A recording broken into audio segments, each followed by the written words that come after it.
Sa isang tahimik na komunidad, naninirahan si Ambo, isang 16 na taong gulang na binata na maagang natutong tumayo sa sariling paa. Hindi marangya ang buhay ni Ambo, ngunit may isa siyang kayamanang hindi matutumbasan ng pera. Ito ay ang kanyang asong si Tagpi, na laging nasa kanyang tabi sa hirap at ginhawa. Araw-araw inaalagaan ni Ambo si Tagpi na parang tunay na pamilya. Sa labas ng kanilang tahanan, may isang pusang palaging nagmamasid mula sa malayo. Ang pusang ito ay si Kulas, tahimik ngunit may mabigat na damdaming dala. Sa tuwing nasasaksihan ni Kulas ang lambing ni Ambo kay Tagpi, unti-unting umuusbong ang selos sa kanyang puso. Ang selos ay lumalim at naging inggit na hindi napigilan. Isang hapon, naging abala si Ambo sa kanyang mga gawain, habang si Tagpi ay palaging nakasunod sa kanya.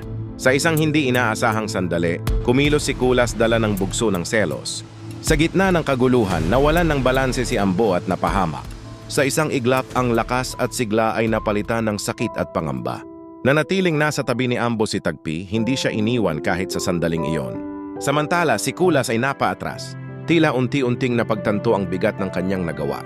Sa mga sumunod na araw, dahan-dahang bumangon si Ambo mula sa kanyang pagkahina. Ang aksidente ay nagturo sa kanya ng mas malalim na pag-unawa sa pag-iingat at responsibilidad. Si Tagpi ay nanatiling simbolo ng katapatan at wagas na pagmamahal. Si Kulas naman ay naging paalala na ang selos, kapag pinabayaan, ay maaaring magdulot ng kapahamakan.